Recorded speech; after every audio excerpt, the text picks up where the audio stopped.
So we're going to start with Romans chapter 1, verse 18. We're going to read down through 32, but with that, we're not going to talk in depth about all of it. We're going to focus mainly on verses 26 and 27.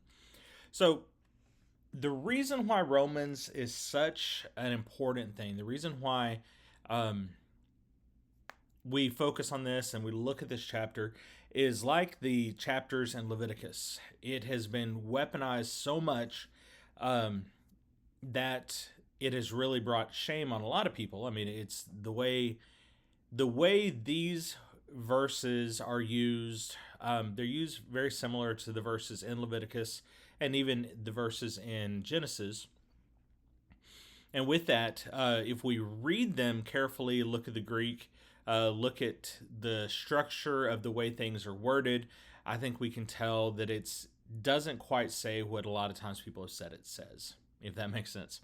So, Paul's goal in writing this section is not about condemnation, and we'll see how that looks in a minute.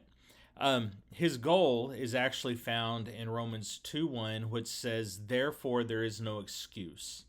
And then he gets to chapter 3, and he says, "For all have sinned and come short of the glory of God." So Romans 1 is basically could be seen as a mirror or as something for people to look at and compare themselves to, compare their lives to.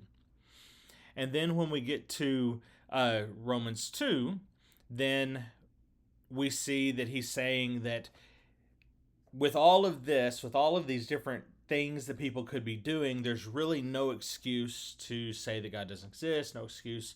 And then we turn to chapter 3, and he comes in and says, "Now, for all have problems, all have continue to have issues. However you want to interpret that." So the manuscript that we're going to be looking through is actually going to be Romans 1:18 through 32, and I have several slides. We've been busy all day today, so I didn't have time to delete some of my slides. I was going to try to consolidate them, but that didn't happen. So Romans 1:18 through 32 says, "For the wrath of God is revealed from heaven against all ungodliness and unrighteousness of men, who by their unrighteousness suppress the truth. For what can be known about God is plain to them, because God has shown it to them. For his invisible attributes, namely his eternal power and divine nature, have been clearly perceived, even since the creation of the world, and it's the things that have been made, or in the things that have been made. So they are of none excuse. For although they knew God, they didn't honor him as God or give thanks to him. But they became futile in their thinking, and their foolish hearts were darkened. Claiming to be wise, they became fools, and exchanging the glory of the immortal God for images of resembling mortal man and birds and animals and creeping things. Therefore God gave them up to the lust of their heart, to impurity, to dishonor their bodies among themselves, because they exchanged the truth about God for a lie, and worshipped and served the creation rather than the Creator, who is blessed forever. Amen." And then here's the two verses. "For this reason God gave them up to dishonorable passions. For their women exchanged natural relations for those that are contrary to nature. And the men likewise gave up natural relations with women, and were consumed with passion for one another, men committing shameless acts with men, and receiving in themselves the due penalty for their error. And since they did not see fit to acknowledge God, God gave them up to a debased mind, and to do what ought not to be done. They were filled with a manner of unrighteousness, evil, covetousness, malice. They were full of envy, murder, strife, deceitfulness, maliciousness." I hate those words sometimes.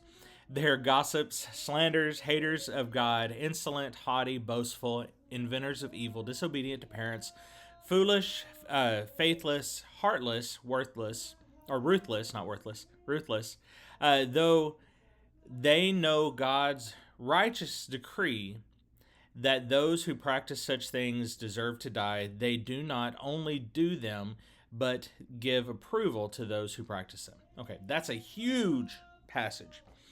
But for us to understand exactly where Paul is going with this, it's important for us to kind of see where Paul is leading. And so, chapters 1, 2, and 3 of Romans is actually talking about it. It's what they call a diatribe. It's basically three sections of passage where Paul talks about separate things or important things that he wants people to understand. And so when we begin reading those verses in chapter 1, we see that Paul is revealing universal human sinfulness. He starts out at the beginning of chapter 1 talking about neither Jew nor Greek.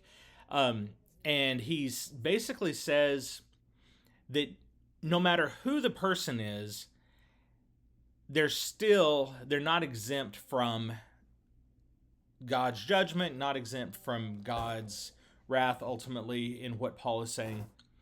Now, all of that being said, he then begins to list off things talking about different types of things like murder and lying and ruthlessness. And he lists all of these things, saying that all of these, that people that he was talking to resembled all of these different things.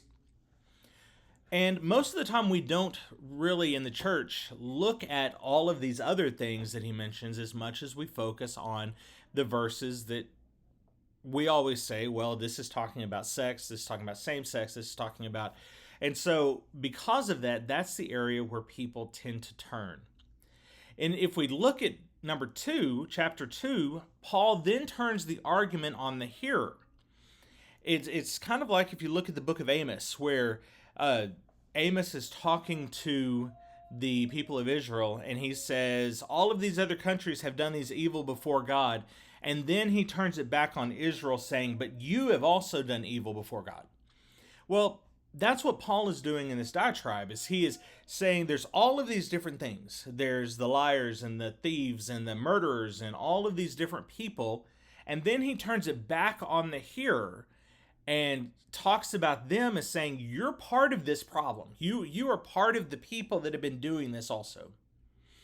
And he does this as a way of trying to get rid of people's self-righteousness. Trying to avoid the fact that most people have this mindset of, oh, well, I'm not as bad as so-and-so because I don't do this. I've never murdered anyone, so I'm not as bad as that person. Or I've never stolen, or I've never, whatever the situation is. And people try to use that. Well, Paul is saying you can't use that because maybe you didn't murder, but you did lie. Or maybe you didn't do this, but you did do this. And so he uses this as what we call a rhetorical trap. And basically is an attempt to make them realize that they're no better than anyone else. And with that, then he gets to chapter 3, and he clearly points out that all have sinned and fallen short of the glory of God. And then finally, if you go ahead and jump to Romans chapter 5, then we find out that while the wages of sin is death, that the gift of God is eternal life. And we find that God has, instead of just penalty for people, he has love for people, and that's the most important part. And so the gift of grace is what he talks about in chapter 5. So all of that being said leads us back to, well, then why does he mention in these 2 verses specifically talking about women leaving their natural desires and men leaving their natural desires and seeking out passion with one another? And so the verses actually say, for this reason God gave them up to dishonorable passions. For their women exchanged natural relations for those that are contrary to nature, and men likewise gave up natural relations with women and were consumed with passion for one another, men committing shameless acts with men and receiving themselves the dual penalty of their error. So in these verses, he's laying a groundwork for people to look at it and see where they fit in, basically, to the story of the gospel. And we find that most people consider Romans Paul's version of the gospel story. And while he doesn't focus strictly on the crucifixion of Christ, he focuses on the fact that Christ came to save people, no matter what their ungodliness was, that he came to save them from all unrighteousness. And ultimately, Paul begins talking about this social breakdown that the people were going through. So, in verses 19 and 20, we begin with natural revelation. And in those verses, basically, Paul is saying, he says, "For what can be known about God is plain to them, because God has shown it to them, for his invisible attributes, namely his eternal power and divine nature, have been clearly perceived even since the creation of the world in the things that have been made. So there is no excuse." Now, you probably heard a lot of preachers use this before, saying that that's why the Aboriginal tribes, or that's why the tribes in the Amazon, that's why the tribes here or there cannot say, well, I didn't know that there was a divine being, because through creation, through what God has created, he's shown that God has shown invisible qualities, including divine power or divine nature and eternal power. And Paul uses this as a way to tell his listeners that they should recognize that there's something more, something greater than than just themselves. And when we begin to kind of have that self-worship where we're focusing so much on ourself that we're no longer focusing on that there's something bigger out there, whether we look at it as being God or being the whole of humanity, or however we perceive that divine eternal nature, Paul is trying to say that you should know that there's something bigger and greater than just you. That just from observing the natural world around us, we should be able to recognize that there's something beyond us. And with that, he makes this profound statement. He says that God is plain to be seen, and that God has shown power and divine nature. And Paul argues that God's nature is seen in his power, his divine nature, and in the reality of everything that we can see around us. Now, it's hard for me not to refer to God as a him, so if anybody gets offended at that, I truly apologize. That's not my intention, I promise. I'm just so used to that because that's, anyway. So God reveals God's self, or God reveals himself through creation. And humanity has access to God because God has been revealed to them. So Paul is saying that humanity then has to be held accountable. And the reason they're held accountable isn't, and he goes through and he lists all of these different types of things that we would think of as sin, but he actually states that the reason they're held accountable isn't ignorance, but because they suppressed the truth. So the people were suppressing the truth that was revealed to them, and so because of that, that's the thing that they're being judged for. That's the thing that God holds against them, is because they're suppressing truth and unwillingness to acknowledge God, unwillingness to truly see God for who he is. Okay. Now, from there, Paul goes on to say, I think it's this next slide. Let me go to it. Okay, so diatribe. Okay, so he then begins to talk about things like the glory of idols.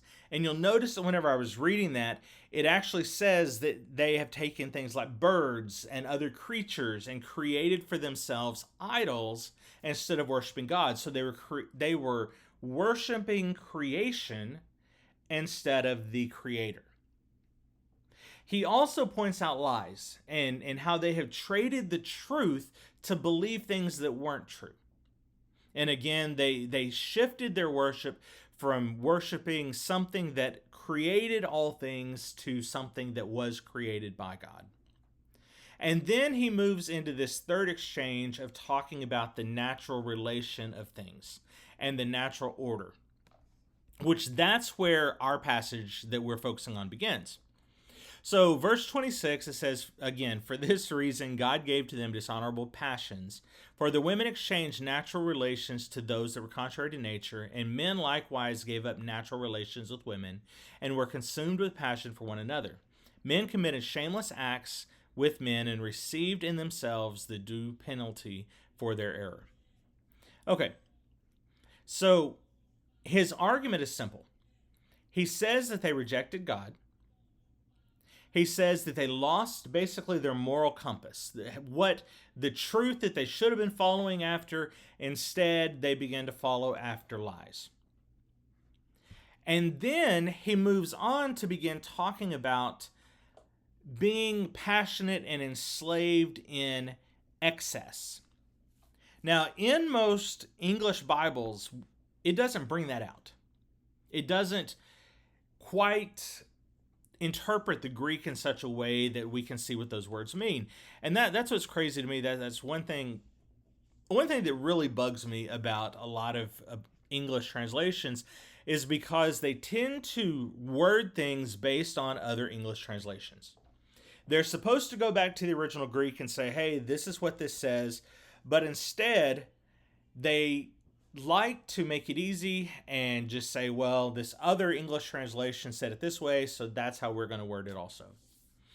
And it's important for us then to kind of look at what's going on in the Greek and Roman culture. Okay, so the Greek and Roman culture, they had sexual norms that were very different than the modern day sexual norms.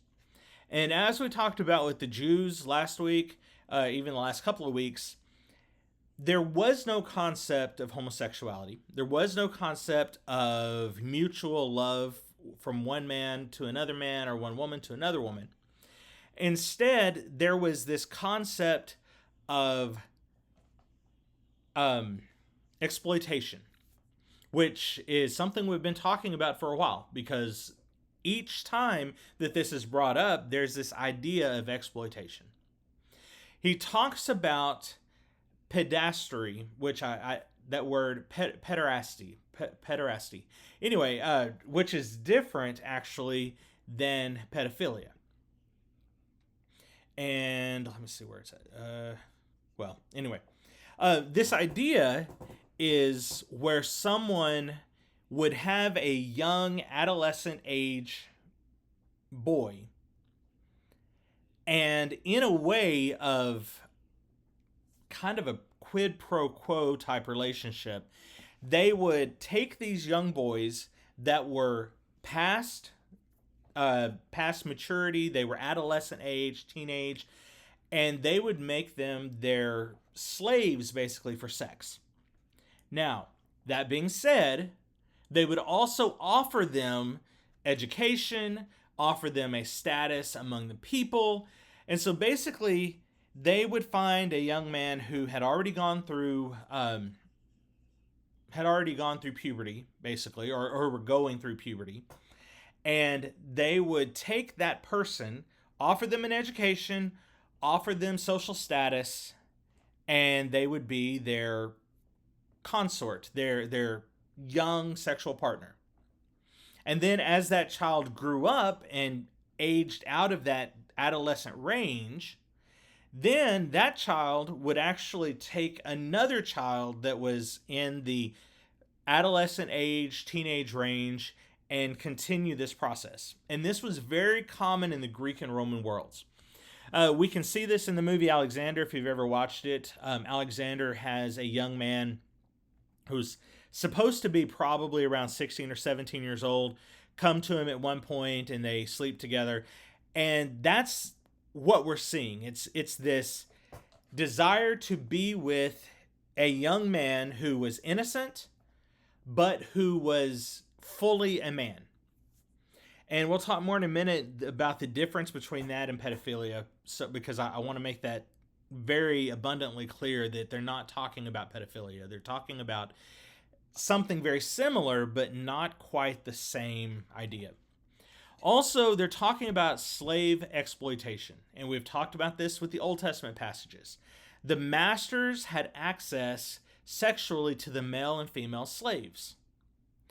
And it wasn't about consent. It was about, you're my slave, you're going to do what I tell you to do.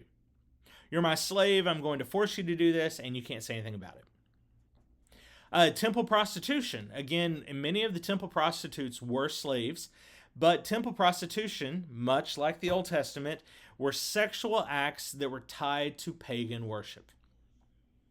And often this was done as a form of exploitation. People were forced into temple prostitution. Some chose that life, I guess, but most of them were forced into some type of prostitution as a worship of the pagan deity. And then we go back also to the status-based sexual acts. And this had continued from the Canaanites all the way into the New Testament. We find men who would find men of lower stature, lower status socially, and they would have sexual relationship with them. And for the Romans, they were okay, much like the Canaanites were, they were okay for a man of higher status to be the sexual active one, and the man of lower status to be the passive role. And as long as the Roman citizen was not being the passive role, then it was completely fine in their social circles.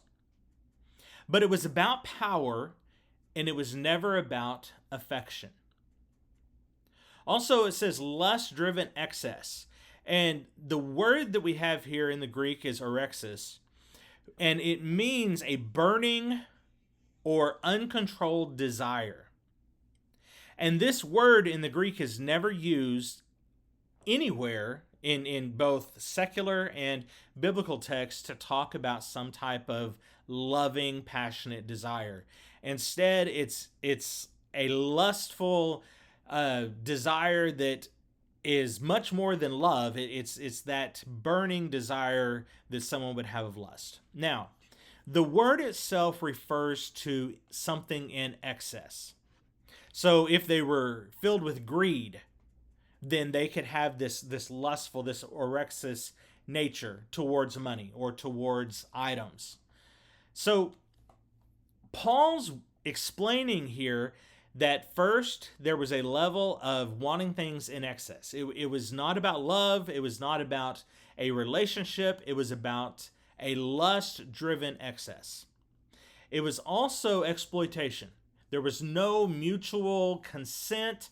There was no, I'm in love with you, so I consent to this relationship. It was about committing a sexual act, usually based on status and power. The Roman citizen over a person who's not a citizen, or the master over a slave, or something along those lines. And this could be talking about both men or women. These words are used to explain both relationships of men with other men, men with women, and then women with other women. And so Paul is using all of this as a way to help the Romans understand what he's talking about and understand how this relates to this newfound belief of Christianity that they're focusing on, that they're accepting. Now, the difference between pederasty, that word is so weird to me. The difference between that and pedophilia is pederasty means, anyway, it means that the person, the younger individual, has matured sexually. They have passed their regular puberty time, and they are fully masculine. Body hair, things like that. I mean, so it's very, to me, it's important to understand that this individual is not a child that is completely without any type of sexual maturity at all. This is talking about an adolescent to teenage boy that was older, and usually between ages 12 and 17. Now, in modern standards, that's still wrong. Okay? In modern standards, most people still consider that pedophilia. And that's, but for the Roman people of that time, and I'm not saying that I agree with, I mean, I feel like it's wrong because they're still, can't really give consent. Anyway, needless to say, the Romans didn't promote pedophilia. They didn't promote having sex with children.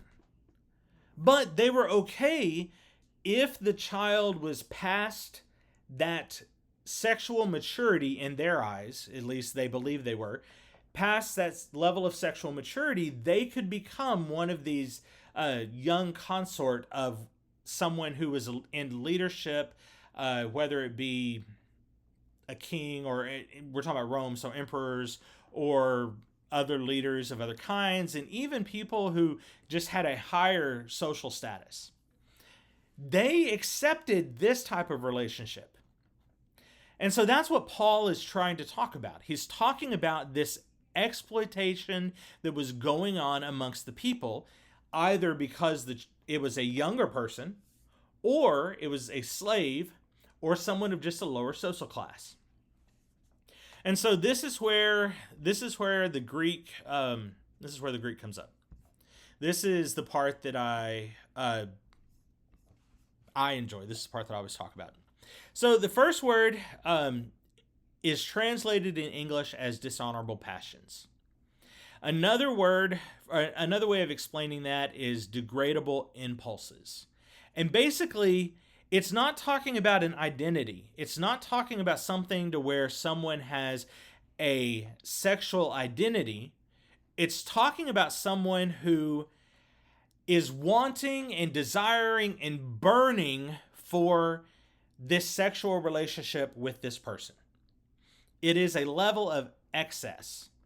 Nowhere in it does it ever have any concept of a sexual identity, sexuality, anything like that. It's a burning, lustful passion. The next word in the English is translated as traded or swapped in some cases. And it actually is very similar to the word for metamorphosis, where something is changed from one thing to another. And this word it's metalaxon. And it means to exchange something. To take something that is inborn and change it through active choice to something that is not innate. So most people, when they read this, say, well, while gay men are innately attracted to men, there is no swapping. There is no, oh, well, I was attracted to women, but now I'm attracted to men. They're attracted to men, and because they're attracted to men, that is an innate orientation. Well, metalaxon means to take something that is not innate, something that they're not born with, and make an active choice to swap out for something that was not born in them, something that was not innate in their personality and their character. And so this word doesn't refer to someone who is innately attracted to other men. It's saying that basically these emperors or leaders who were already married, who were seeking after women, lustful for women, are now turning their lust through a conscious effort towards men. And I mean, I don't know about you, but that doesn't explain that is not the definition for being gay. Being gay, we know of, is something that's already there. It's not something that's a chosen exchange. Then we have natural use or natural function that we find in the English translation. And this means the customary practice. It has nothing to do with biology. It has nothing to do with the biological design or biological needs of someone. It is just something that is customary to the people. And the Romans had a lot of sexual customs that were not at all like the Jews. And Paul, being a Jew, he was going to talk against all of these things that were customary to the Romans, but were not customary to the Jews. And so when this word natural use or natural function is brought up, he's referring to things that the Jews would see one way, but the Romans, it would be a customary practice for them. It would be something that they didn't mind doing, like the being with the adolescent boys. That was something the Jews were completely against, but the Romans were okay with it. Or to seek out someone who was of a lower social status and to force them into a sexual encounter without their consent. And so that's why Paul is talking against these things, is because they are against Paul's understanding of the Jewish version of Christianity. Then we get to outside, here's another word, it's paraphyson, and it means outside of the customary practice or something that is unexpected. It's basically very similar to the word we just used, but the idea, again, is used to talk about something that is outside of what the cultural bias is, and the Jews had a very different cultural bias than the Romans did. Then the word we're talking about a minute ago, the orexia, and this word can be translated as a burning desire or craving or lust. This word is never used in the Greek New Testament or in Greek secular writing, anything to do with love, anything to do with marriage or covenant or a relationship. It's basically the idea of taking someone without their consent, such as rape or some type of forced sexual encounter, that the individual that is having it done to them has no ability to say yes or no, that they are okay with this. It's something animalistic, basically. If you think about how one animal might take advantage of another animal, well, it's that type of burning desire to where it's something that is not, the other individual is not able to say, no, I don't want this. I don't give my consent for this. And then we use the word aphintes, which means abandoning or leaving behind. Again, it comes back to this idea of they had their innate nature, but now they're leaving their innate nature by choice, moving to a nature that is foreign to them. And we talked about that a minute ago with one of the other words. And you'll notice here that even though different words are being used, they still all basically mean the same thing. We have two different words here that mean a burning type desire. We have two different words that mean or excess, like having too much of something. You have two different words for meaning swapped or traded, and choosing something that is not innate to take on a nature that is foreign. And then we have two different words that both mean to follow a practice that is not the customary cultural practice of the time. And each of these, none of those words say anything about what we know of in today's society about homosexuality, about being in love with another person. None of those words are ever used in that context.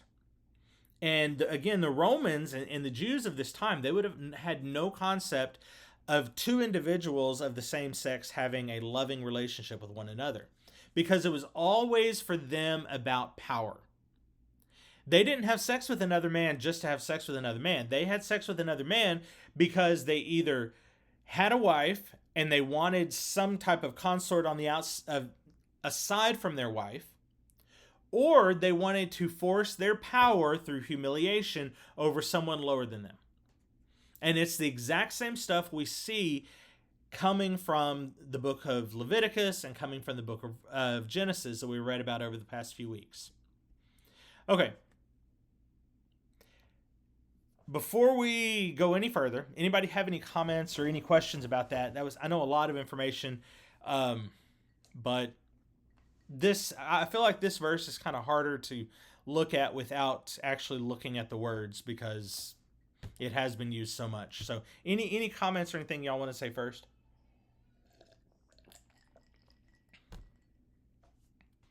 I'm not sure who else is here. Oh, Adam's here. Hey, Adam. So any comments or anything? Anybody?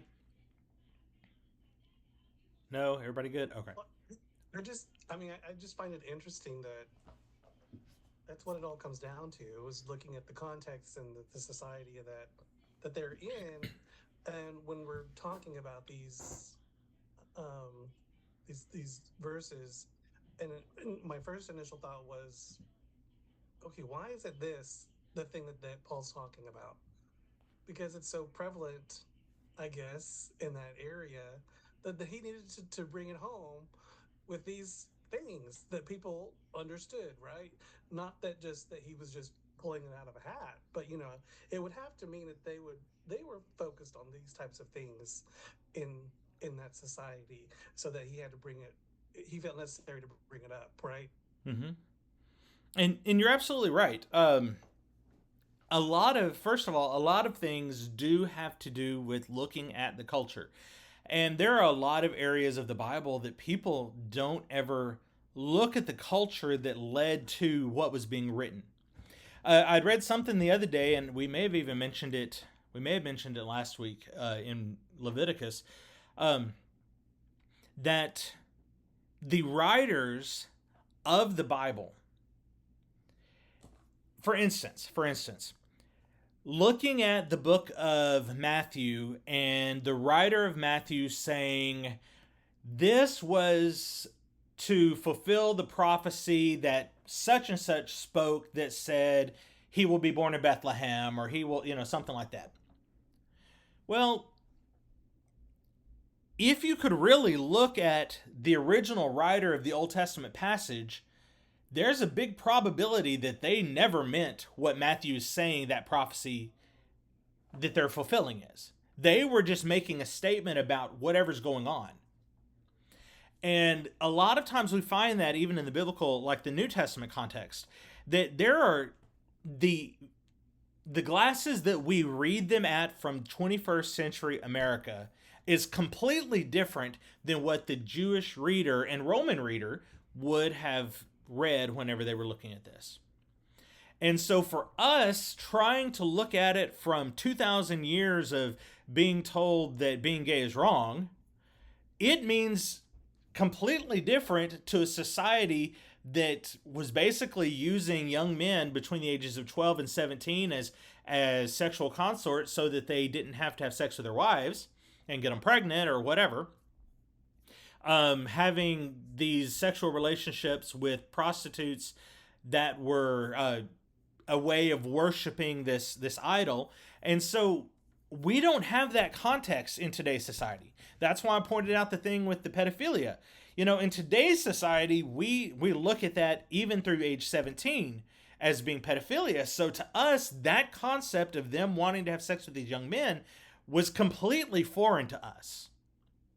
And then even more than that, we don't have, I don't know of any type of temple prostitute in 21st century. I mean, there may be some place across the world, but honestly, I don't think anybody in today's 21st century can really say that they quite understand this idea of temple prostitution, because we don't use sex as a way to worship a pagan deity. And I mean, if you want to get down to it and you look up the original Yahweh that we find in the very first part of the Old Testament, Yahweh itself actually was a lightning deity from one of the northern kingdoms. And then the Jews began using that terminology for God. And so there's all of these concepts that we see from 2,000 years later that's hard for us to truly see what that person was trying to say. And so, yeah, I mean, you're absolutely right. Looking at it from the lens that we have to look at it from, we have to take the context and the surrounding verses and the culture of the people before we can really truly grasp what's going on here. Any other thoughts or comments? Any other thing? Adam, if you're talking, I think you're muted.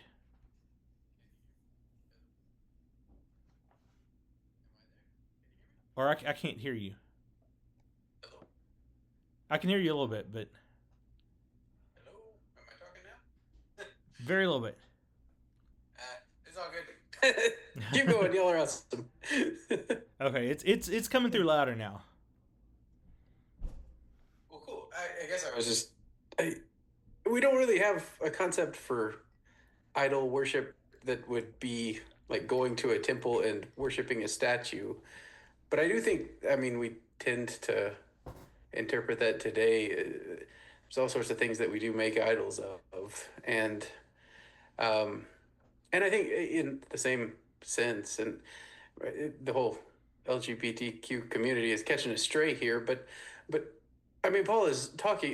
If sex involves just objectifying and then using someone else without their consent for your own pleasure, it that is kind of idolatrous in that you're kind of making them the idol of yourself and harming someone else for your own gain. It's not thinking about sex in terms of anything mutually consenting or any affection at all. It's, I mean that's what he's talking about, and it just kind of just randomly gets put on one group of people and not every other human being that's ever existed. It's kind of weird. Yes, I love that you brought that up because you're exactly right. The idea of that forced sexual act where there is no consent, whether you think of it as rape or molestation or assault or whatever, that's wrong no matter the culture. That's wrong today as it was then. That was something that he was talking bad about then. But like you said, the church has tried, or not even the church in general, I mean, just people of today's society have tried to say, oh, this is talking just about gays. Well, actually, it's not. It's talking about individuals that were forcing themselves on other men. You could actually turn it to say they were forcing themselves on other women, and people would not blame it on gays anymore. But because the way it's worded, it immediately is turned against gays. So yeah, you're exactly right. And I'm glad you brought that up because it is. It's about, the issue is about power and consent. It's not about mutual love for another person.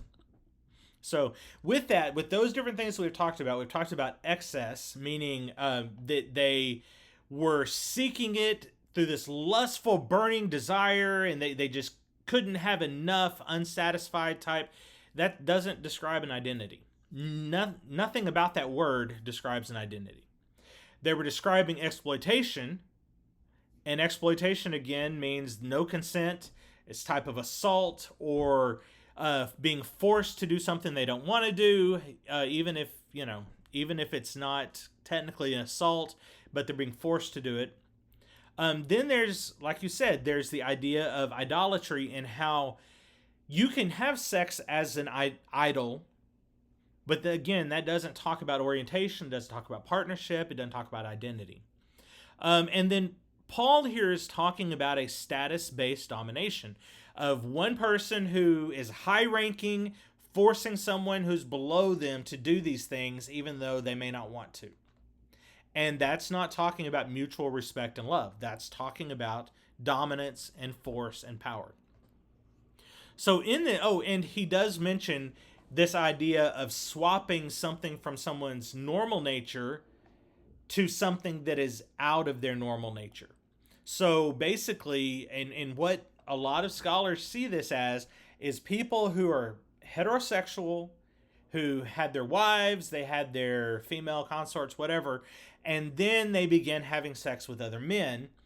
And it doesn't have anything to do with having an innate gay desire. It has to do with them just choosing, hey, I'm going to have sex with this other guy instead of have sex with my wife. And so it's not about orientation. It's about leaving or choosing to do something different than what is their orientation. So in this list, and as we talked in the very, very beginning, he also talks about things like greed and envy and murder and strife and deceit and gossip and pride and cruelty and lack of mercy. And so he's not just focusing on these sexual parts of the Roman culture, but he's also listing out all of these other things. But we normally don't hear this passage used for that, right? We normally hear it talking about the sexual side, and that's where the focus is. Okay, and then again, kind of ending it, we get to chapter 2, where Paul again turns it back on the people who are reading it. And he says, basically, and you guys, or there is no excuse for you either. And it's the people reading this probably weren't struggling with this type of sexual domination. They, if anything, they were the ones being dominated, basically, because he's probably writing to a bunch of people in the lower class or the middle class and not the high end people. But with that, he then turns it back on them and says, but you don't have an excuse either. You know, all of these other things that I've listed, lies and stealing and murder and all this, and you don't have an excuse. But then he ties it back to God's grace and how everything goes back to that God has love for individuals. And with that, there's the unmerited favor and grace that God shares with us. So Paul's message is he's not speaking to the LGBTQ people, even though they're the ones that modern day churches tend to use this scripture to focus on. Instead, Paul's message was never about gays. Paul's message was about grace. Paul's message was about people that fall short on doing the things they should do, and that God loves everyone, no matter who they are. No matter if they're the lowest person, the slave, or if they're the emperor, God still has a love for that person. So we're coming up right to the end of our time. We normally cut off about 45 to 50 minutes. So anybody else have any other questions or comments that you'd like to make before we go? Give y'all a chance to say something. If are y'all good? Okay. Well, ultimately, again, I think we see a pattern here, at least to me, I see a pattern here, that these ancient cultures, whether we're talking about the Canaanites, the Egyptians, because Leviticus mentions the Canaanites and the Egyptians, the Greeks and the Romans, which is who Paul is talking to, because they were Hellenistic culture, all of these cultures had this dominating sexual concept. And we see that even as far back as Sodom, where they were wanting to force humiliation on someone else, not because they had a loving mutual relationship with that person, but because they just wanted to humiliate people to say, hey, I'm bigger and badder than you are. And so all of these cultures have had the same concept. That's what's built into their culture. And again, it's hard for us in today's society to truly grasp that because we don't really see it as much.